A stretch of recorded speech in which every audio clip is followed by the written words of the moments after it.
This right here, it's a scam with a familiar face, and now it's back with a dangerous twist. That innocent-looking unsubscribe button at the bottom of a suspicious email could give thieves access to your personal information or your entire computer. ABC24 Scott Mattis shares what you need to watch out for before you click that button. Well, thanks for joining us here on 24 Plus. We're talking about an issue that can affect a lot of people. We're talking about a scam that has been around for quite some time, and some people actually don't know about it, and people are getting scammed every day right here in the Mid-South and across the country. We're talking about an unsubscribe scam, and you get this through an email. I'm sitting here with Jonathan Parker. Jonathan, why don't you introduce yourself to the people of Memphis who don't know you and what you do for a living? Sure. Well, my name is Jonathan Parker, and I work for a company called PCS Managed Services, and we do IT services and cybersecurity consulting for businesses around Memphis. Okay, and so we're talking about this scam that apparently has been around for quite some time, and the unsuspecting person will get an email. It'll look legitimate, likely, but it's not. And in it, it says, if you don't want to be in this email thread, press unsubscribe. Describe what the email looks like. Describe what it does. Right. So it's just as you described it. So we get all kinds of spam requests from retailers, online retailers, physical retailers. They go straight to our inbox, and then they want us to open them up. Look at these deals, blah, blah, blah. But it's all spam, and you get tired of seeing it.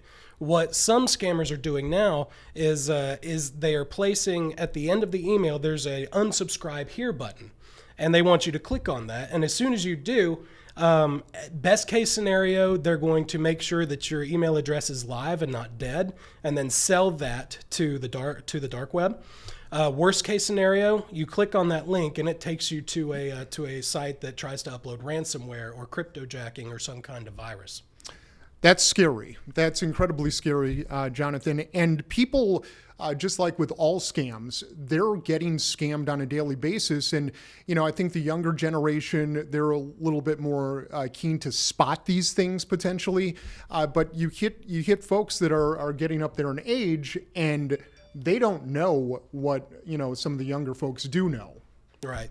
And some of the younger folks, even them, they can be just as highly targeted and at risk as some of the elderly generation too. It just depends. Most of the time we get our emails on our phones now, and we don't really have some of the abilities to tell what's legit, what came from an actual company and what came from a scammer, because we're on our phones. So the best piece of advice you could give is to just delete it. I wouldn't even open it in most cases. I'd just delete it unless you're expecting something from that company or person. That's a great piece of advice. Just delete it. That's the best thing to do, and that keeps you out of harm's way, of course. Now, Jonathan, tell me about this, and I'm just kind of spitballing with you at this point. Do you remember MySpace? Yes. Okay. Some of you might not remember MySpace, but it was kind of like the precursor to Facebook, and the guy who started it made a lot of money and sold it to a company. But anyway, so under MySpace, if I remember correctly, you could create these, I believe, HTML clickable things. Could that be a part of this scam as well? You're hitting a button and it's taking you to somewhere where you did not want to go? Well, yeah. I mean, that's essentially the whole part of it. Is that you think you're going to be redirected to that company's website to unsubscribe from their spam list. In actuality, you're being redirected to a custom website that the attackers built for the specific purpose of either infecting you with malware or harvesting your credentials. Wow. Okay, that's a lot to wrap our heads around, I know, but this is important information because there's so many people out there that get taken on quite literally a daily basis. And it's not just, a New York, a LA thing. That's a Memphis thing as well. And, there are victims, and this is very personal information that can be stolen. This is, let's talk a little bit about this, Jonathan. I thought what you said was incredibly important.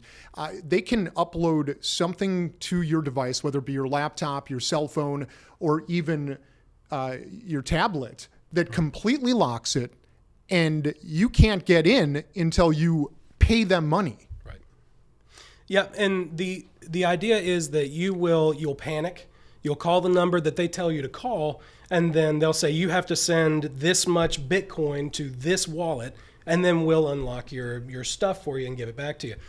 The problem with that is that in fact, almost all attackers will leave that back door open so that, yeah, they'll give you your stuff back, but who's to say 3 months down the road they lock it back, take it back, and now you're back at square one. So the best case scenario, the best thing for people to do, other than not clicking on links in emails, is to engage a backup service. I know Apple has it, Google has it, they all have it. And back your phone, your tablet, your device up so that if this happens, you don't have to deal with the attacker. Sure. You go straight to your provider, and then they can give you your most recent backup of your device. That's an excellent idea. And while we're talking about this subject, you just mentioned a couple of different service providers. Let's talk about hardware. In your estimation, well, let me preface it by saying this. I used to have a PC laptop, and I can't remember what brand it was, but that doesn't really matter. It wasn't the Apple, Center Core, and it seemed like I got viruses on my computer more often than I had ever gotten any kind of virus or malware or anything like that. But then when I switched to Apple, knock on wood, proverbially, nothing has happened in 15 years. Right. So there's a couple of ways to interpret that. First, if you're not paying for a good anti-malware solution, and there's tons of them out there, but if you're not actively paying for a subscription, you're not getting the right virus definition updates. Okay. And so that's probably why your device was, seemingly getting compromised all the time. Apple does things a little differently with their devices. They do have some built-in protections, but it's always better to go with a third-party vendor. Okay. The other thing with Apple is that even if you get infected, they won't tell you, like your other operating system devices will. Apple's just kind of tries to take care of it on the back end and doesn't actually tell the user. Okay, that's good information as well. Anything else you can think of or want to say in relation to some of these? And I know, mind you, folks, y'all are very intelligent people. We just try and give you the best information that we can to help you so you don't become a victim, because there's victims out there, and unfortunately they become them every single day. There's not just the unsubscribe email. There's countless. Yeah. So the advice I would give to everyone would be to use multi-factor authentication everywhere you can. Don't reuse passwords, and do not click links in emails. If you can do those three things, then your odds of being compromised go way down. Wonderful. All right, Jonathan Parker, I'm sure this is not the last time you're going to be in our streaming studio. That was excellent information. I know before the show started, we were talking about some AI stuff, and I would love to pick your brain about that at some point soon. But I'd love to. Yeah, thank you for joining us, everyone, and we'll see you very soon. All right, and poof, I took my shirt off and my tie, but that was some pretty good information. Yes, it was, absolutely. So, Scott, I want to ask you for sure, what kind of groups do you think are more susceptible to these kinds of scams? Would you think it's younger people who maybe have never seen this before, or older people who may not be as technologically savvy? That's an excellent question, and I honestly think it's both. Okay. I think the middle of the road, people who are in their 30s and 40s and probably even their 50s are less susceptible to this because, we all kind of grew up with this. Yeah. And I think the younger generation might be in a very respectful way oblivious to some of these things because they're so used to these filters that block everything. And then, of course, the older people who unfortunately fall for a lot of scams. Yeah. And, I talk to my parents often, and they're well aware of the things that are going on. So it's just tough because it looks real. Yes, it looks real. And who doesn't want to unsubscribe to junk? So you naturally go click unsubscribe, and then all of a sudden, real quick, not to dominate the conversation, but about 10 years ago, I had a non-Apple laptop. I logged into it, and it wouldn't let me. And there was a fake FBI logo on it saying, wow, you can't use your computer, and it was malware.